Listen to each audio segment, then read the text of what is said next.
Hello and good evening, everybody. It is Sunday evening on the 7th of January 2024, and tonight we start a whole new series entitled Marxist Classics Class, and this is going to be a regular Sunday evening feature starting at 8 p.m. British time. And it is going to be dedicated initially to the works of Antonio Gramsci.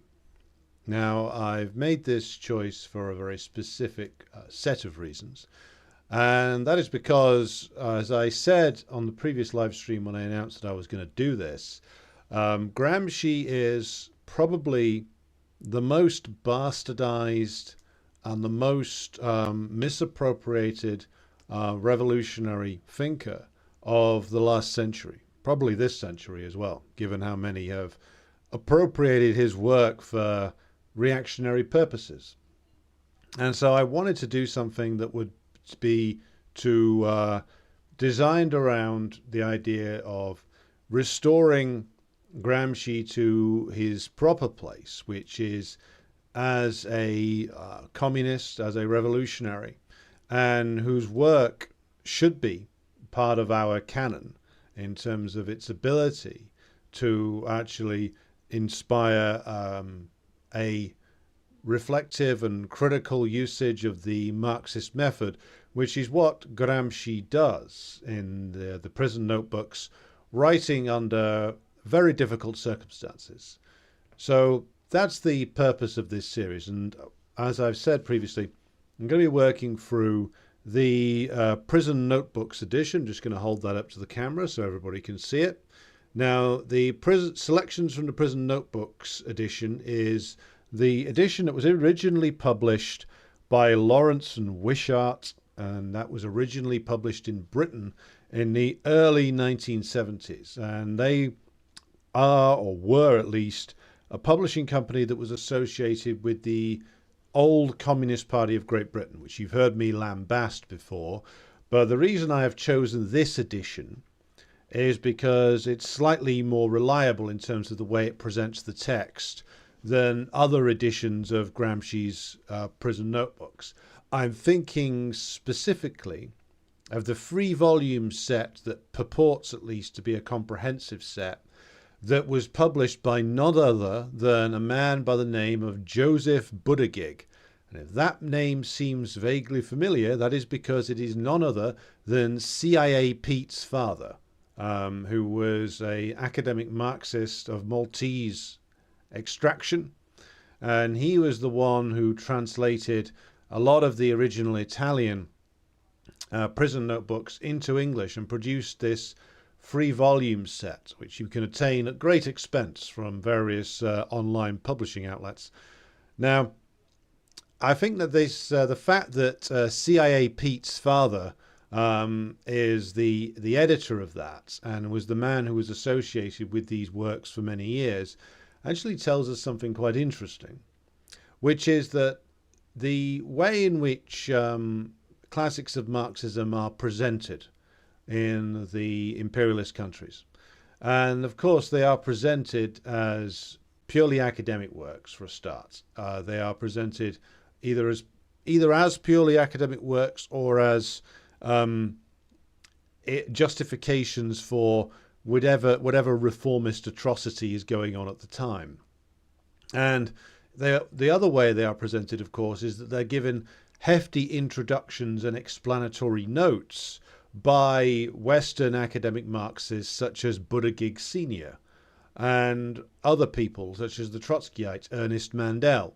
If you buy a version of Das Kapital, all 3 volumes of it, off the shelf in Britain, the chances are that you're picking up the Penguin edition, which is introduced in all 3 volumes by Ernest Mandel. Who was Ernest Mandel? Why, he was a famous Trotskyite who was a member of the Belgian Trotskyite Party. If you've heard earlier versions of this program, back a couple of years ago, you'll have heard me reference him favorably in the past, until, of course, I did a more thorough critique of his work. But the reason why you'll find the work of Ernest Mandel on the shelves of British corporate-owned book chains such as Waterstones. The reason why you'll find collected works of Gramsci introduced and annotated by Joseph Buttigieg and others is because, of course, if these things are to be presented, they need to be presented to the reading public. And unfortunately, it's been the case for many years that the works of Marx and Engels and Gramsci and others would mostly be bought by students who are studying them in a very shallow fashion at undergraduate level. Unfortunately, it's been the case for many years that the bourgeoisie has been able to keep these books purely in the sphere of academia and, of course, provide them with introductions and annotations by Western academic Marxists to render them either completely unintelligible to the average worker and to convince the average worker that it's not worth his or her time, or to present them in such a way as to render them politically useless and impotent. And that's quite a deliberate choice, because if you're the person who's chosen to give an introduction, say, to Gramsci's work, then you can present it along with, of course, if you're doing explanatory notes for the work, in such a way as to confirm certain narratives, certain political messaging. And that's certainly the case with Das Kapital. If you read Mandel's introductions to them in the Penguin editions, it's all soaked in his anti-Leninist bile, I would say. But also, like if you read some of the editions of the works of Gramsci and some introductions to Gramsci that are on the reading lists for politics and philosophical studies undergraduates in Britain, certainly, which is where most of my academic experience comes from, you can see that the way they present, even like Marxist classics, is always covered in either a hostile or at best, reformist explanation for them. See, if you're recommended to read anything by Marx, see, I did political economy for 3 years as part of my degree. And every year you'd get some Marx selections to read. But the selection of Marx that you would be told to read would be like 5 pages of Capital that they'd tell you to read. Then they'd tell you to read on the reading list 120 pages of bile from anti-communists, from critiques by Keynesians, critiques by monetarists, critiques by devotees of Karl Polanyi, etc. Anything other than have you read significant parts of Capital itself. And of course, this is the way in which they have to present Marxism in academia. They have to deal with it, but they want to make sure that you're not actually reading Marx or Engels. What you're reading is the minimal amount of their work and then hundreds of pages of secondary sources, which is all about, of course, making sure that various bourgeois agendas are hammered home and that you don't go on to read most of the rest of the book. No other writer has that been more true of, I would say, than Gramsci. Possibly the only other person who's been more misappropriated is Che Guevara, and that's for slightly different reasons. Now, Gramsci has been able to be misappropriated and divorced from his actual politics, which, as I'm going to go on to argue, is that of a Marxist-Leninist in reality.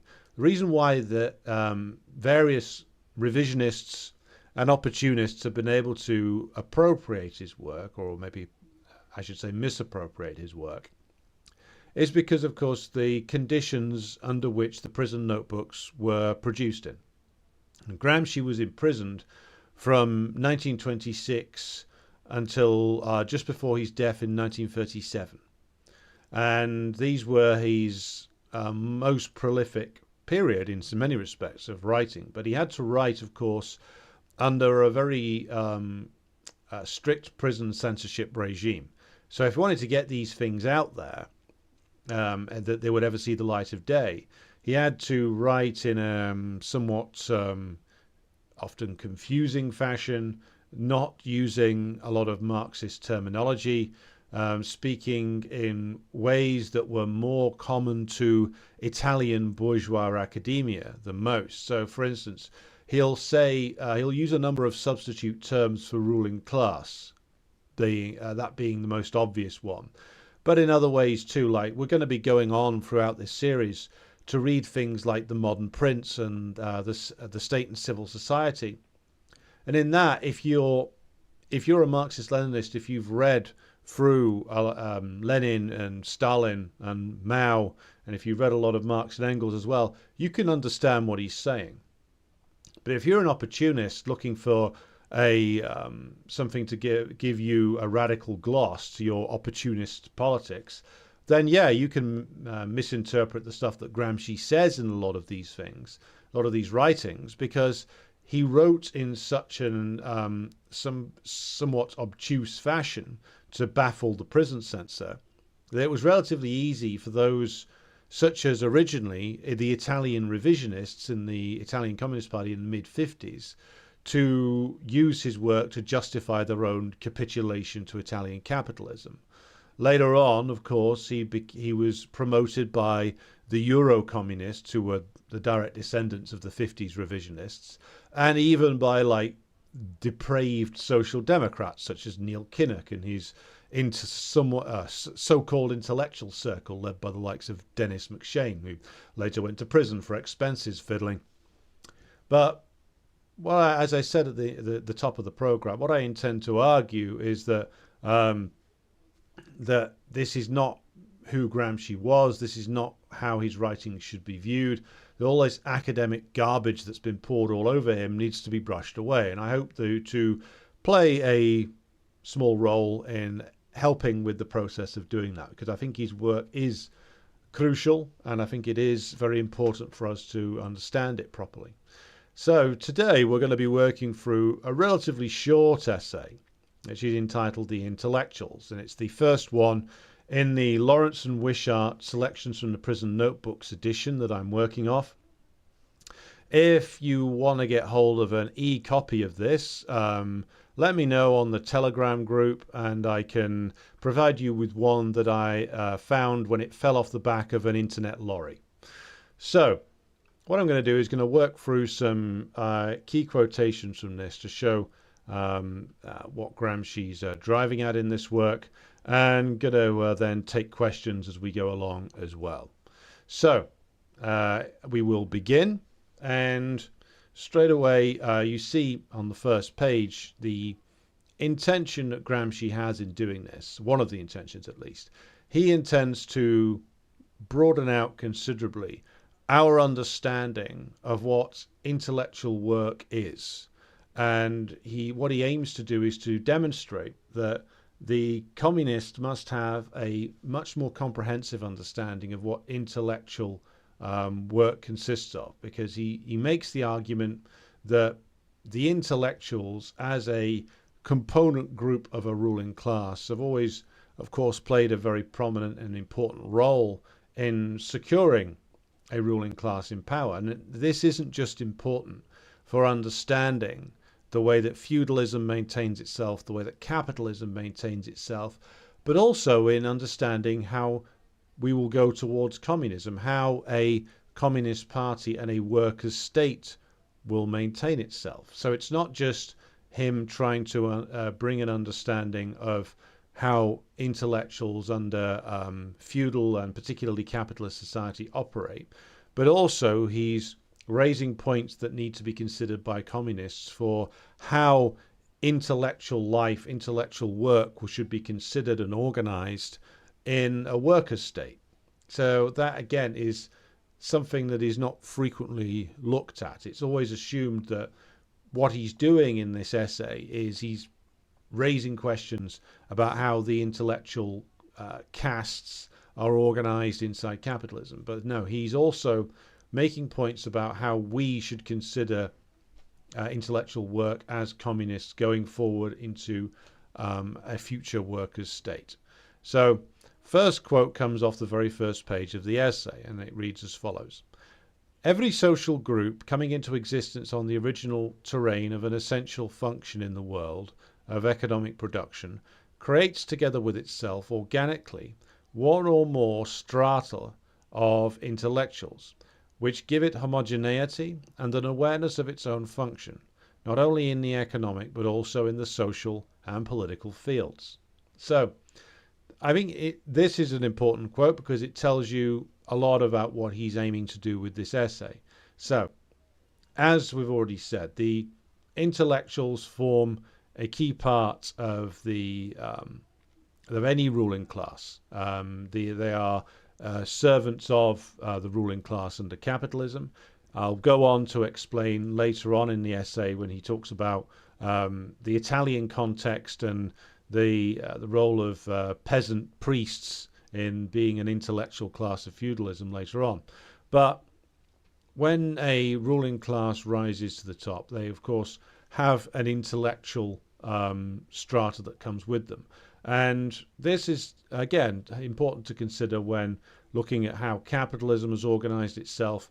And Gramsci goes on to argue later on, further down the first page actually, that intellectuals under capitalism have to be considered as not just university academics or scientists or journalists or those who you would typically associate with the word intellectual, but also that they are, as Gramsci outlines, capitalists themselves have to be considered to be performing intellectual functions.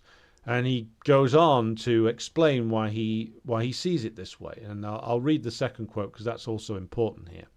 So second quote reads as follows: "If not all entrepreneurs, at least an elite amongst them, must have the capacity to be an organizer of society in general, including all its complex organism of services right up to the state organism, because of the need to create the conditions most favorable to the expansion of their own class, or at the least they must possess the capacity to choose the deputies, that is, specialized employees, to whom to entrust this activity of organizing the general system of relationships external to the business itself. It can be observed that the organic intellectuals, which every new class creates alongside itself and elaborates in the course of its development, are for the most part specializations of partial aspects of this primitive activity of the new social type, which the new class has brought into prominence." So the important thing about this is that he's identifying that the capitalist class themselves has to have within them, as he identifies it as an elite, who are not just doing the business of like making profits, but who have an awareness and an understanding of how capitalist society is organized, how the classes are organized within it, and how to, as he says, create the conditions for the persistence of their own class. And this is what we refer to when we talk about that there are bourgeoisie who are actually class conscious, who understand not just that they are engaged in the process of making money or engaged in the process of making money via the production of commodities, but who understand where their profits come from, almost in a Marxist sense, who understand how to organize a workplace. Now, that might sound quite simple, but in reality it's not, because you've got to organize not only for the maximum efficiency in terms of the production of commodities, in terms of the how to organize the workforce to get the most surplus value out of them, how to organize the workplace to make sure that you manage to exploit the working class to the maximum extent in the most efficient manner possible, how to balance human labor and the deployment of new means of production or the maintenance of old means of production in the form of machinery, how to bring your products to market, how to compete against your competitors efficiently, how to go back to the point about organizing a workplace, how to organize your workforce in such a way as that it remains disciplined. So who to promote in terms of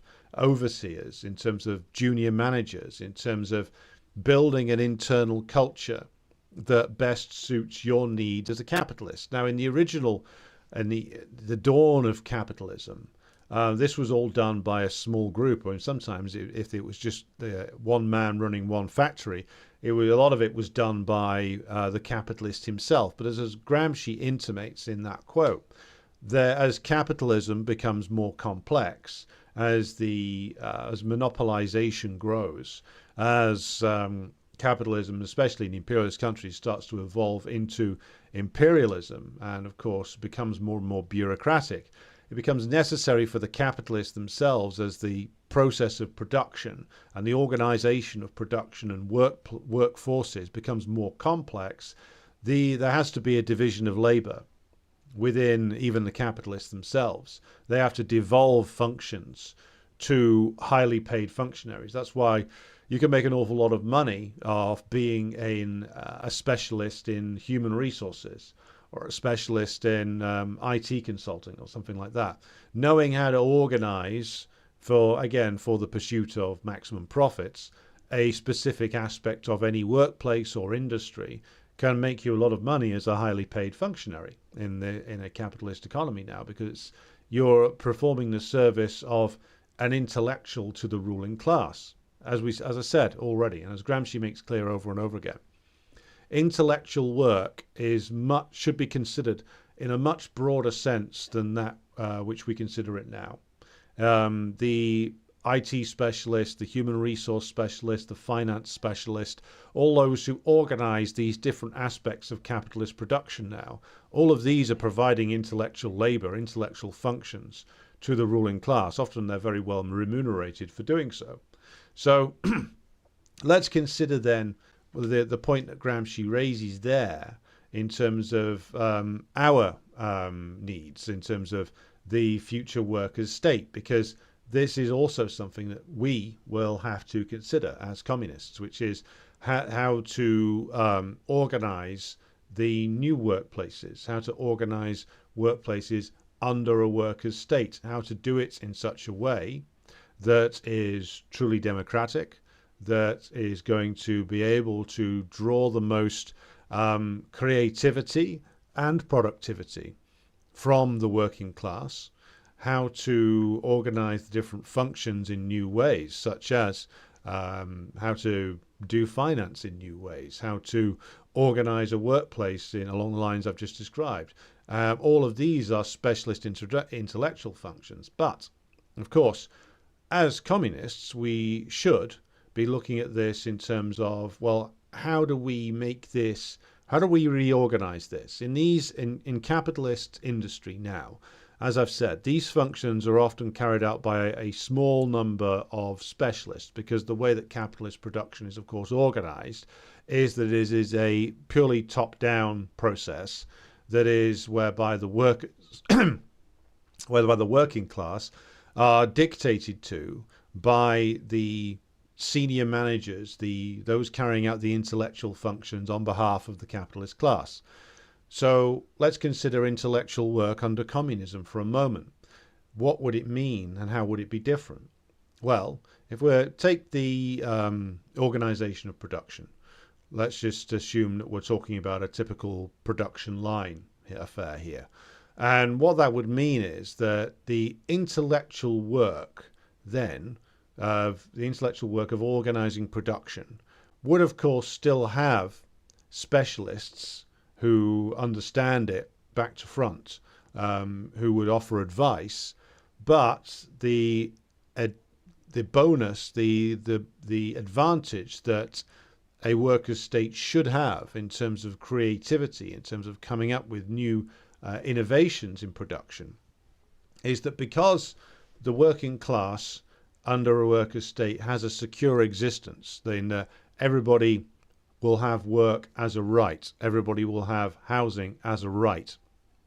You, as a worker, no longer need to be reticent about coming forward with ideas, because we've all, I'm sure, those of you who've had any kind of paid employment for any length of time, will have gone through these excruciating processes whereby the employer or the manager will turn to you and say, hey guys, we want your input.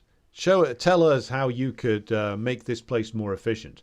Of course, nobody ever wants to reply, because if you're actually going to propose ways to the ways they're thinking of making it more efficient is usually involves laying people off. Usually involves doing the same job with less people and fewer resources. That's the kind of ideas that they want. So nobody really wants to get involved with that. But if we're thinking of this in terms of a worker state, in terms of a system which is not communist yet, but is a worker state building towards socialism and then the higher stage, which is communism, then the creativity of the worker can be truly unleashed. Because, again, like, intellectual work can be shared. The specialist in one function or another can come in with a report. But in any industry, in any workplace, there can be a meeting of the workers' elected representatives to discuss and debate any advice from a specialist. The elected representatives should be taking soundings from their particular constituency of workers who voted them into the position that they're in. There can be then an interaction over the recommendations of how production should be organized, of how a workplace should be organized, that can take in the views of the workforce, who will be encouraged to participate in this process, because they're not going to be doing a lot of labor for no reward. They are genuinely going to be shaping how their work is organized. And then, of course, the intellectual process can be truly democratic and truly bring into it as many of the ideas of the workers as possible. And in that way, you evolve intellectual work from being something which is slightly more spread out under capitalism, as in terms of people who are participating in intellectual work, than it was under feudalism. And you can then make that a process which is taking advantage of the creativity and potential skills of the masses through their involvement in a mass democratic exercise, which of course is made easier and more efficient now by modern communications technology.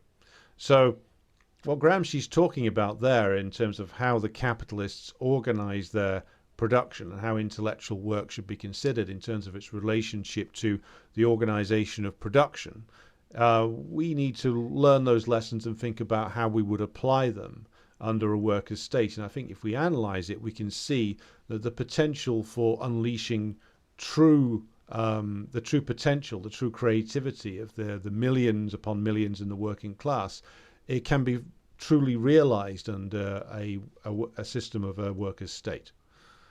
So let's move on to slightly later in the book and look at another quotation here. And this is where he's talking about the role played by the peasantry.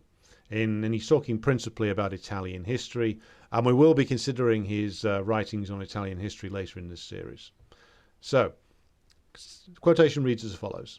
The most typical of these categories of intellectuals is that of the ecclesiastics, who for a long time, for a whole phase of history which is partly characterized by this very monopoly, held a monopoly of a number of important services, religious ideology, that is the philosophy and science of the age, together with schools, education, morality, justice, charity, good works, etc.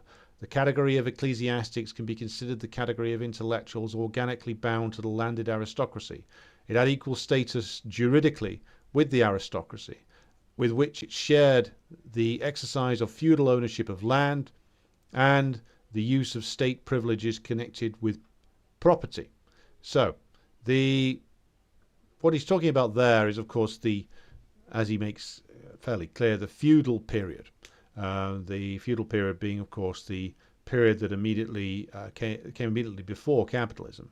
And what he makes clear in this and in other supporting comments he makes in the text is that he's talking about how the peasantry were the source of many of the intellectuals of feudalism in all of the countries of Europe. As he goes on to say, the way in which a family with quite a number of sons, especially in the feudal period, who might be a peasant family, could look to improve their social position, of course, was that, well, they couldn't expect to get elevated to the aristocracy most of the time, even if they were in the upper layer of peasants.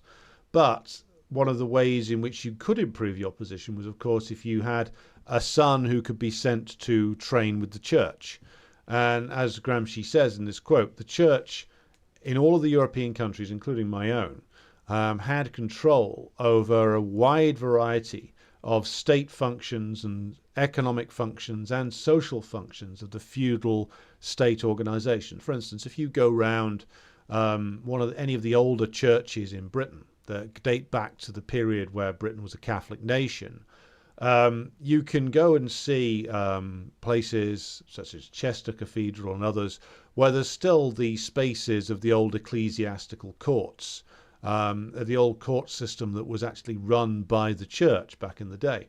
If you had a son who could become a successful member of the church, who could pursue possibly even a political career, famously or infamously, even a very powerful individual in the old Catholic Church in Britain, Cardinal Wolsey, who was originally one of the pre-Reformation advisors to Henry VIII. He'd started life, I believe his father was a butcher, and he had very humble origins, which I'm sure the hereditary aristocrats never tired of reminding him of every chance they got.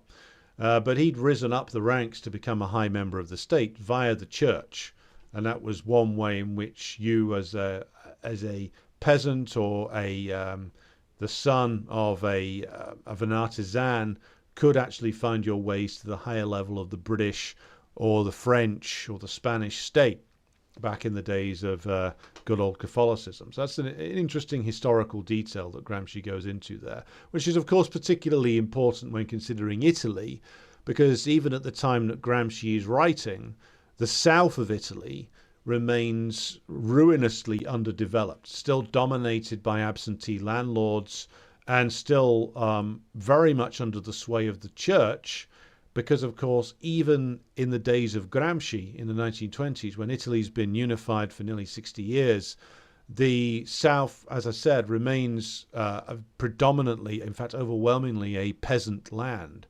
where the church offered the only form of advancement to peasant families, that often being the case. And so the church still played a very important intellectual role and societal role in southern Italy, especially. And this was also true of Spain. And one of the things that Gramsci had to learn from was the fact that this role the church played perhaps wasn't appreciated to the degree it should have been by the early Italian Communist Party as well. So that's an important thing to bear in mind too. Now, moving on, he says a very interesting thing, which I think is worth repeating here, about the way intellectuals are considered. Quote reads as follows: "The whole of idealist philosophy can easily be connected with this position assumed by the social complex of intellectuals, and can be defined as the expression of that social utopia by which the intellectuals think of themselves as an independent, autonomous group endowed with a character of their own." So that's an interesting side note there.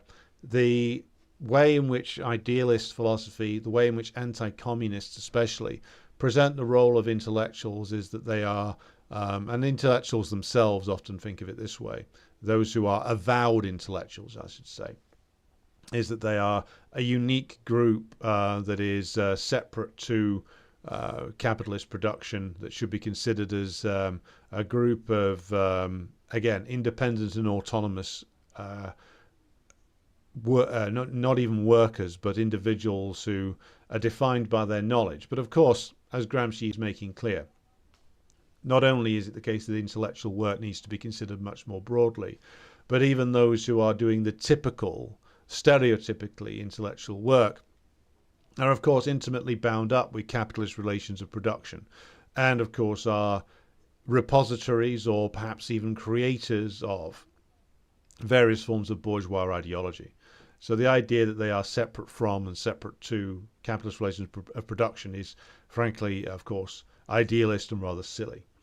So, moving on, and he goes on to elaborate his point about how we should consider intellectual work, and he gets this is where he starts to bring in more of a consideration of how communists should look at intellectual work. So this quote reads as follows: "The most widespread error of method seems to me that of having looked for this criterion of distinction in the intrinsic nature of intellectual activities, rather than the ensemble of the system of relations in which these activities, and therefore the intellectual groups who personify them, have their place within the general complex of social relations.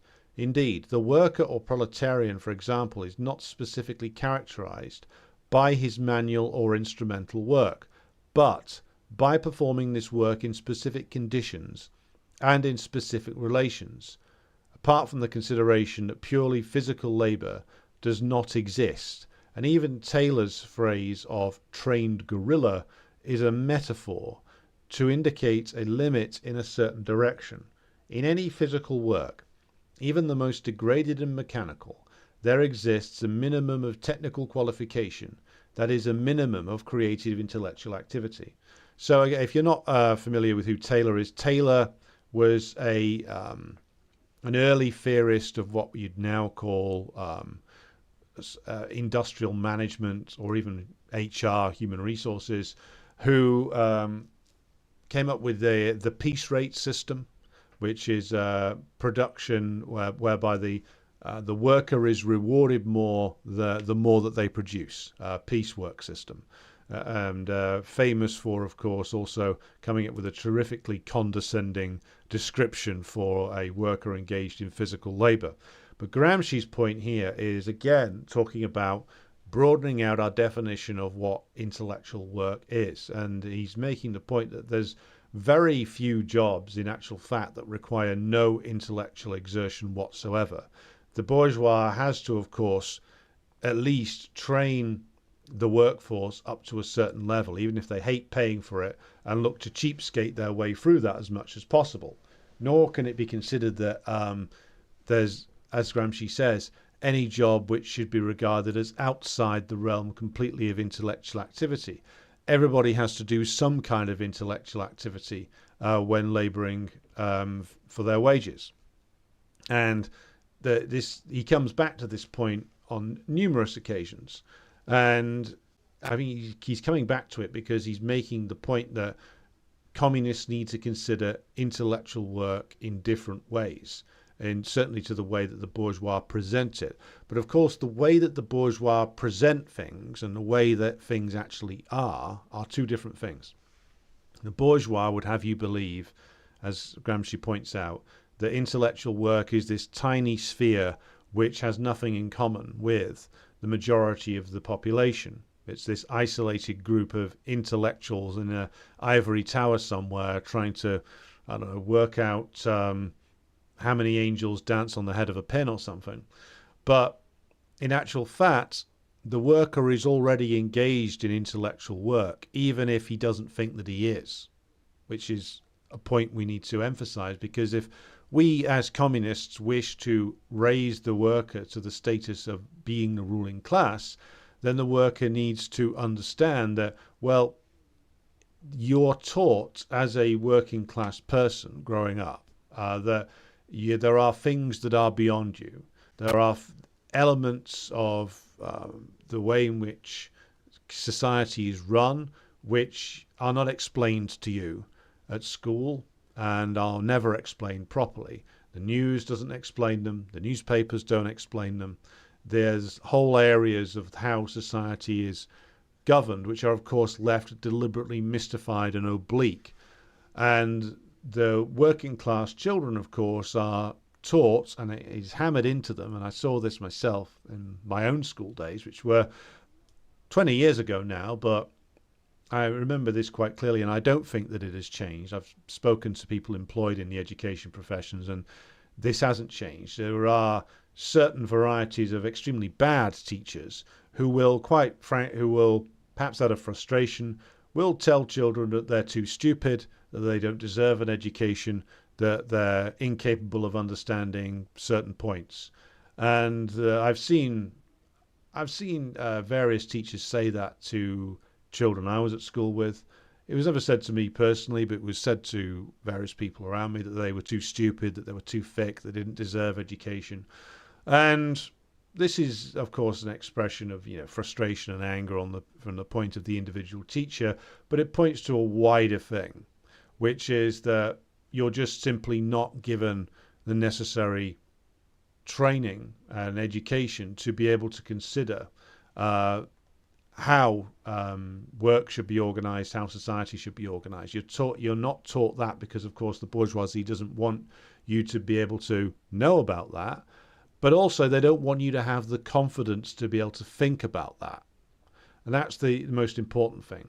The learned habit that there are certain things which you as a worker don't consider and can't consider, whereas we as communists must design an education system whereby not only is it the case that the worker realizes from the earliest possible age that he or she is engaged in the process of intellectual activity, and also is more than capable of understanding the process by which work and the workplace and wider society is organized. So this is the point that Gramsci's getting to here, that there's no such thing as a non-intellectual job. There is elements of intellectual work in practically every job out there. It's just that you're taught that, oh, well, I'm just a, builder, or I'm just a shelf stacker, or I'm just a delivery driver. No, there's intellectual work, even to a greater or lesser degree, involved in all of this. And the worker, of course, is more than capable of comprehending much wider problems, especially if it's done so collectively with the other members of his or her class, and organized through, of course, a workers' state. So, now moving on, when he is talking about the intellectual work further and the way in which this is organized. So, next quote reads as follows. Now, it furthers the point that he's making in the last one. This means that although one can speak of intellectuals, one cannot speak of non-intellectuals, because non-intellectuals do not exist. But even the relationship between efforts of intellectual cerebral elaboration and muscular nervous effort is not always the same, so that there are varying degrees of specific intellectual activity. There is no human activity from which every form of intellectual participation can be excluded. The Homo faber cannot be separated from Homo sapiens. Each man, finally, outside his professional activity, carries on some form of intellectual activity. That is, he is a philosopher, an artist, a man of taste. He participates in a particular conception of the world, has a conscious line of moral conduct, and therefore contributes to sustain a conception of the world or to modify it. That is, to bring into being new modes of thought. Now, this, I think, is a very crucial passage because, again, he's building on his argument about the fact that there's no such thing as non-intellectual work, but he's bringing this further, which is saying that what he means here is that when he's talking about the intellectual participation and life outside of professional activity, he means life outside of the workplace, that every man and woman has a philosophy. They have a philosophy, whether they understand it to be one or not. They have a moral conception of the world. They have the ability to understand moral and immoral activities, moral and immoral life. They have the ability to make moral and ethical judgments. Whether they think that they're doing that or not, they do. They might not call it that, but they do engage in it. And that they, in their own ways, they are philosophers. And this draws upon, it's a quote from, I believe it's August Bebel, but it also draws on something that's said earlier by Engels, which is that under socialism, the worker can be a coal miner in the morning, a literary critic in the afternoon, and a portrait artist in the evening. I'm paraphrasing there slightly, but you understand the point. And that points us to something that's very, very important, which is, again, about unlocking potential. What Gramsci's saying in this is that the worker is already engaged in philosophy. He or she is already engaged in making moral and ethical judgments. He or she already has a view of the world that's been developed through moral and ethical frameworks. And so when bourgeois propagandists or overly propagandized workers say, well, we can't possibly have working class rule because we don't understand X, Y, or Z, his point is that, well, they've already gone a long way to understanding a lot of this, often using knowledge that's been extracted from the way in which the bourgeois present it. But if workers can go a long way in terms of making those judgments, in terms of creating their own philosophies, or philosophies that are may help them make sense of the way that they live, if they can carry out moral and ethical judgments now, well, think of what 1 or 2 generations into a workers' state could do in terms of generating the ability of the working class to actually engage in those processes. Think of the enormous step forward that we could take if there was a collective endeavor to further the ability of all workers across the nations to actually engage in those processes. See, that's the point that Gramsci's making here. There's no such thing as a non-intellectual. The idea of the intellectuals as an isolated group above everybody else, that is bourgeois propaganda. Everybody is engaged in an intellectual pursuit one way or the other already. And therefore, we as communists going into the future must make that quite clear, that there is, and this is the reason why, of course, the bourgeois generate anti-intellectualism amongst the working class, because they don't want the working class to consider themselves to be thinking individuals. They don't want you to consider yourself to be capable of making philosophical judgments, of analyzing things, of being creatures who can analyze moral and ethical questions. You're doing this already a lot of the time. Millions of people up and down this country, every country are. It's just that you're not doing it to the fullest extent of your abilities, because you've not been grown up in a system that makes the fullest usage of your abilities, or helps you make the fullest usage of your abilities. But you are more than capable of doing it. You're showing it already. It exists in potentia within all of us. We're doing elements of it every day. And the tremendous potential within us can be unlocked even further by the planned economy and the workers' state. Right.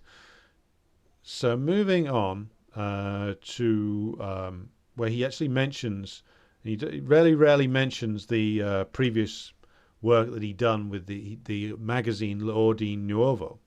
Now, Ordine Nuovo was New Order, a Marxist magazine run by the early Italian Communist Party when Gramsci was the editor of it.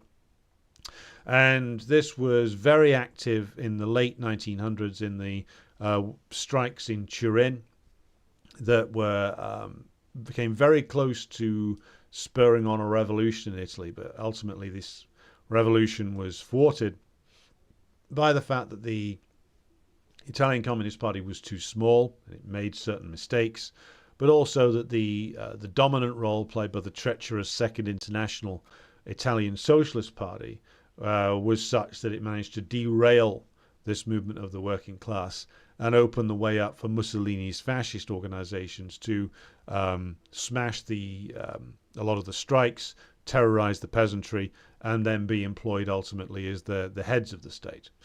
But in this next quote, he talks about what they were trying to do on that magazine. So the quote reads as follows.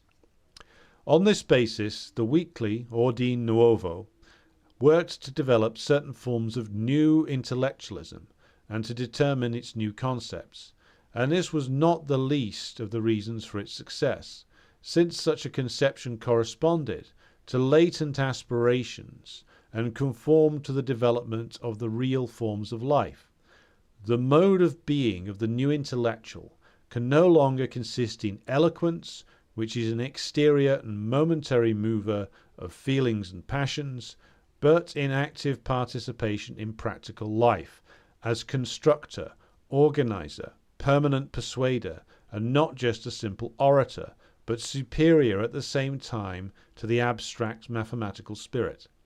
From technique as work, one proceeds to technique as science, and to the humanistic conception of history, without which one remains specialized and does not become directive, specialized and political. Now, he's being a little bit oblique in the language there. Again, bear in mind he's writing to try and get around the censorship of the prison regime.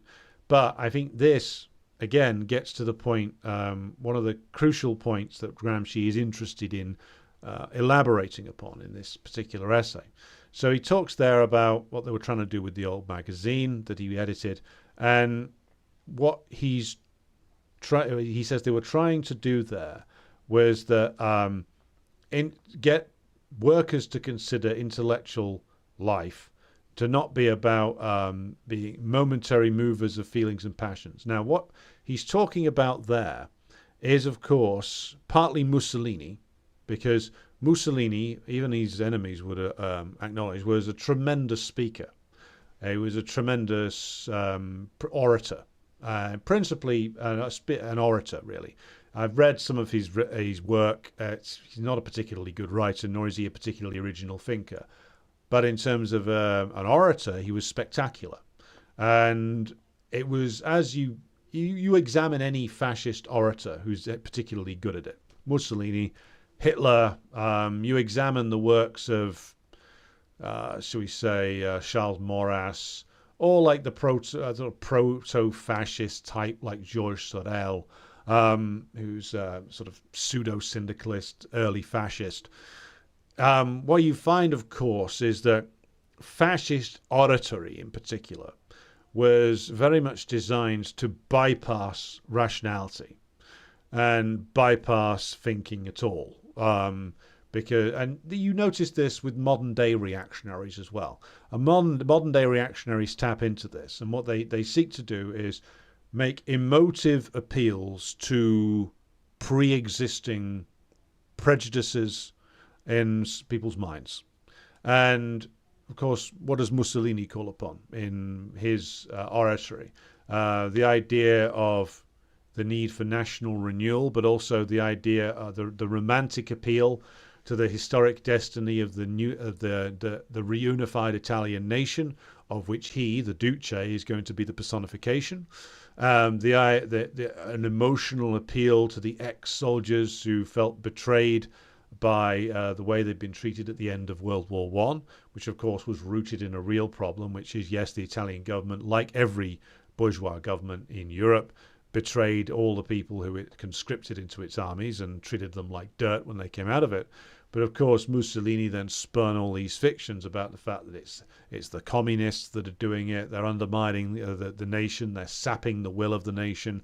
We need to renew the nation by purging it of its degenerated elements, and then we can stand strong and march forward together, a unified nation, blah, blah, blah. You're familiar with the ravings, of course. And of course, this delivered very well, tapping into pre-existing prejudices. And of course, it wasn't about raising the working class to becoming the ruling class. Far from it. It was about reinforcing the ruling class in their position by spinning a fiction of a nation unified, which is, of course, why fascism always has to be militaristic and appeal constantly to the idea of often aggressive expansionist wars, especially true in the imperialist nations. Because, of course, without the external threats, they can't possibly hope to keep the various classes, especially the subordinated classes, unified with the ruling class. Georges Sorel, and I've mentioned this before, one of the things that makes him sort of a proto-fascist ideologue is the way that he would he sought to unify the classes by keeping them in contest with each other. He thought that a strong working class movement would actually strengthen the capitalist class by keeping them from collapsing into complacency. And therefore, the two of them would be balanced against each other. It's an interesting side note there, but it informed that Sorel's thought very much informed the early years of Mussolini, and especially the fascist corporate state that he was trying to build. So going back to Gramsci's talk there, I mean, he's referring, of course, to appeals to momentary feelings and passions, which of course means Mussolini, but more specifically, it can refer to all of bourgeois politics. All of bourgeois politics, especially up to the current moment, is only about appealing to feeling and passion. They're not very good at it anymore, it must be said, but all they can do is appeal to feeling and passion, because they certainly can't appeal really to the actual material needs of the proletariat, who are, of course, the overwhelming majority in a society. So what they can do is they can try and bring along enough of the subordinated classes, enough of the proletariat, but especially enough of the petty bourgeoisie to buy into a specific political project, especially if it's a political project which is seeking to re-legitimate the state. Especially if the bourgeois state has gone through a period of extreme crisis. They need to build up a political figure who can at least bring along, if not the majority of the population, but at least a sizable minority who will invest in that particular figure for a moment. Key example of this in recent years is, of course, the presidency of Barack Obama, which promoted very much a parasocial relationship with him personally, that millions of people were encouraged to take up. And again, like what Gramsci's doing here is very much, of course, against what anti-communists would have us believe that communists are all about, which is that the communists don't want to just appeal to feeling and passion, as Gramsci says. Of course, appealing to that can be part of oratory, it can be part of constructing our message. But in our oratory and in our message construction, we have to go beyond simple emotional appeals and get in touch with the rational core that the majority of the proletariat, the overwhelming majority, has at the core of their being, and the capability for rational thought and a proper understanding of our interests that exists within all of us, again, in potentia. It just has to be reached and developed properly. And of course, then he's also talking about the way in which intellectual life is considered, and of course, he's talking there about the way in which people play a role in party life, the life in the Communist Party, which is that the intellectual in the party, i.e., the party cader, has the role of permanent persuader. Again, he says not just a simple orator, but to be able to work in a scientific fashion as a permanent persuader in your workplace, in your community, in the country as a whole. And that is, of course, the role of an intellectual of the working class who comes to assume a leadership role in the new workers' state, which is to act as the permanent persuader, act as the person who can bring people around via through the dialectical process of a permanent engagement with the class. And so that's a very important thing for us to keep in mind as well. Now, a couple of other things I wanted to mention from this particular essay, which I think are important. Now, he also talks a little bit about the way in which the state is organized. And I wanted to talk a little bit about that. So at one point he says, the apparatus of state coercive power, which legally enforces discipline on those groups who do not consent either actively or passively, This apparatus is, however, constituted for the whole of society in anticipation of moments of crisis of command and direction when spontaneous consent has failed. The democratic bureaucratic system has given rise to a great mass of functions which are not all justified by the social necessities of production. Now, they are justified by the political necessities of the dominant fundamental group. Dominant fundamental group is his code word for the ruling class, by the way. He can't say ruling class in the writing, so he uses a more oblique way of saying it. So this is an important point about the state, because again, people like to set up Gramsci as like an anti-Lenin. He's really not. He's drawing specifically from Lenin's work in making these points. So the point that he's making is that especially under capitalism, but even under feudalism as well, but we're talking here about a capitalist state, the power of the state, more specifically, the special armed bodies of men, the repressive forces of the state, are there. They're not used every day. Or if they're being used every day, then the state and the society is already in crisis.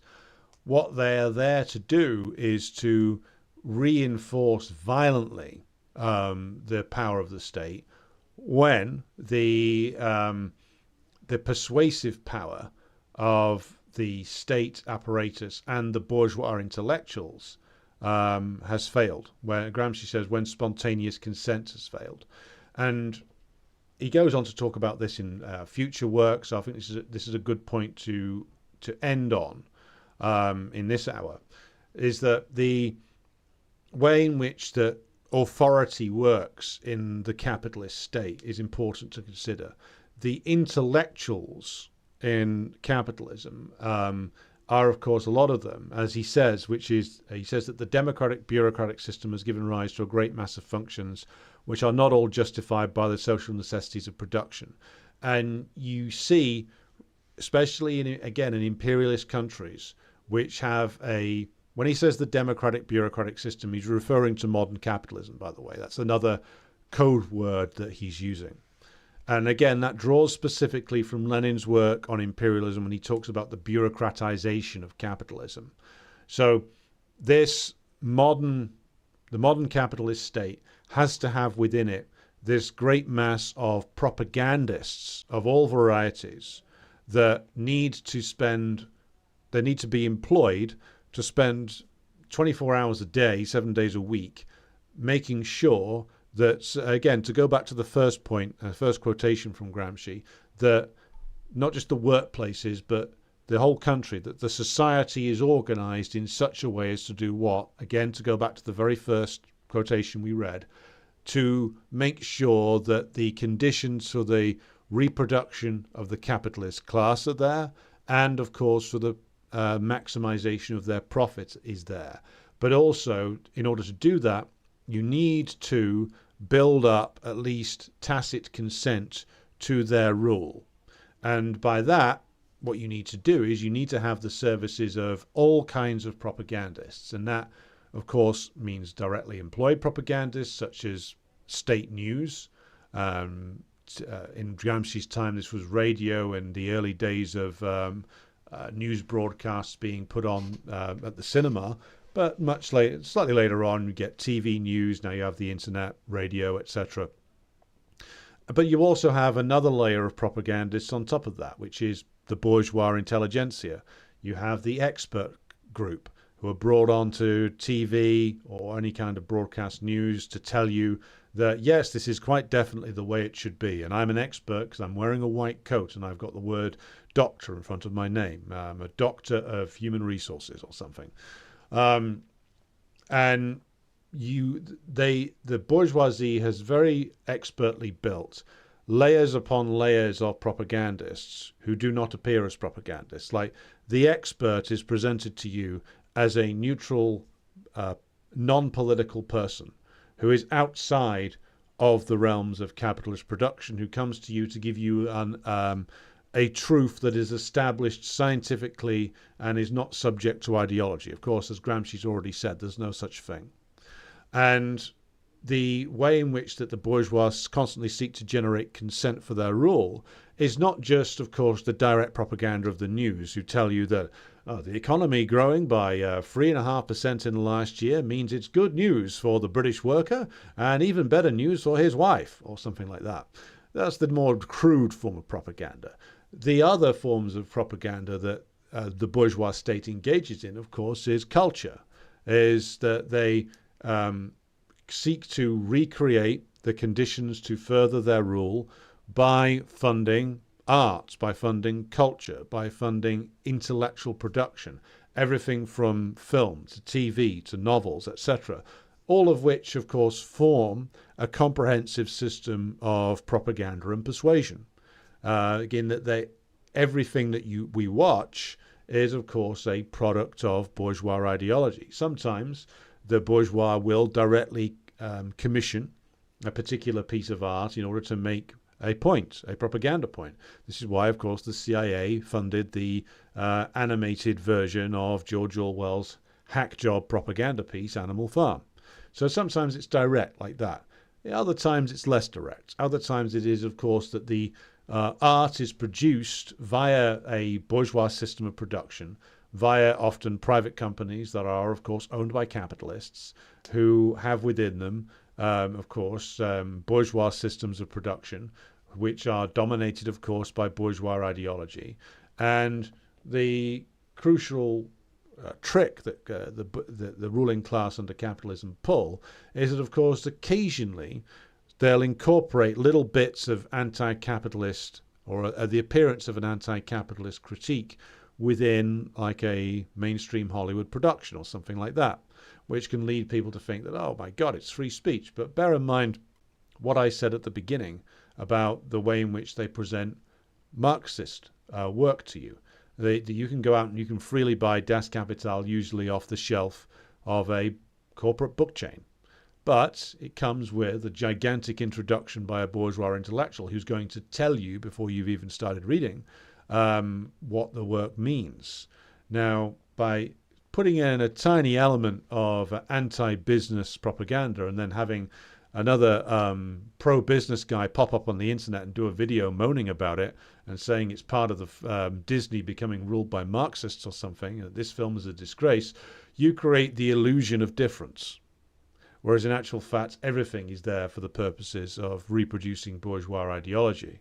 And that is why Gramsci refers to the fact that this particular capitalist system produces and employs a whole bunch of people whose job it is mainly to keep you under the impression that this is all there could ever be, to keep the working class divided into multiple different layers and squabbling amongst itself, and that this is all part of the way in which the bourgeoisie use their intellectual system, and that there should be nothing considered outside of this system, as Gramsci has already argued.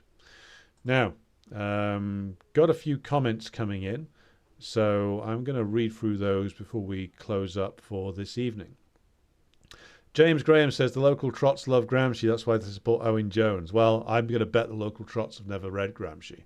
In the trot group I was in, he wasn't on the reading list. In fact, they were actively hostile to you reading him. Good evening to my comrade Terry from the Class Consciousness Project. Yu Wan says, Warren Buffett states it's a class war and my class won. Well, I think only one, I would change the word won to winning. They've been winning for a while, but they won't win in the end. Good evening to Munis. James Graham says, business studies students, I call them. They're all over the NGOs, kids of the bourgeoisie, and kids of the petty bourgeoisie as well, of course.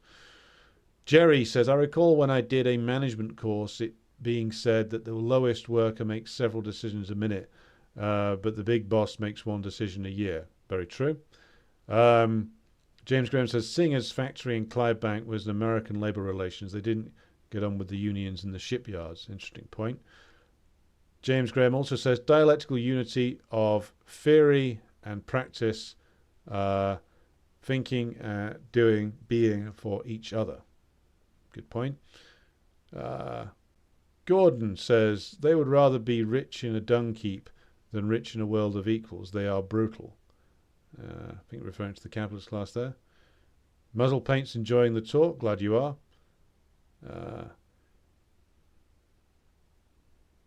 And Gordon goes on to say, capitalists want to think that everyone is as stupid as they are so they can justify their administrative authority. When they are invalids, capitalism is the complete deficit of meritocracy. The entire economy is stuck in the Stone Age, advertising the distribution of trash at taxpayer expense, all about making the rich rich, selling snake oil. I think there's a discussion to be had there about the modern economy, which we will come back to. Tonkinese Cat Fancier says, thanks, we'll be catching up one later on the Patreon. Is there a single good introduction to a Marxist text? My version of the Communist Manifesto has Varoufakis. Jesus Christ, that's painful. To be honest about the Communist Manifesto, there's no better introduction to them than the prefaces that Marx and Engels themselves wrote. I would just not bother reading any, certainly by fucking Varoufakis, a man who described himself as an erratic Marxist. I would just read the introductions that Marx and Engels wrote to them. Interesting point that you've raised there, though. It may be worth looking at introductions that were done in the USSR and in China for further consideration. So I'll take that point away. All right. So, one more comment from Gordon before we close. Capitalism doesn't create wealth. It keeps wealth from the market. The parasite who contributes nothing is taking the lion's share while being able to make all the decisions and regulation deficits. Well, I think the crucial thing that we always have to bear in mind is that the wealth in society is created by the worker, and the wealth in society is then appropriated by the capitalist. And therefore, we can get rid of the capitalist and reorganize society without undergoing some sort of gigantic catastrophe. It is not as complicated as they would have us believe, as I hope Gramsci has made clear to you. So we're going to leave it there for today. We'll be back next week with another one of these, this time focusing on the next work in the book, which is called On Education. It's another short essay, so it'll just be an hour or so that we'll be considering it for. Thank you to everybody who's contributed to the discussion this evening. I hope you've all got something out of this. You will be able to find the audio version of this on the Patreon later today. And if you want to support the program, go and subscribe on Patreon or the Buy Me a Coffee page. Thank you to everybody who's tuned in, and I'll be back with you again tomorrow.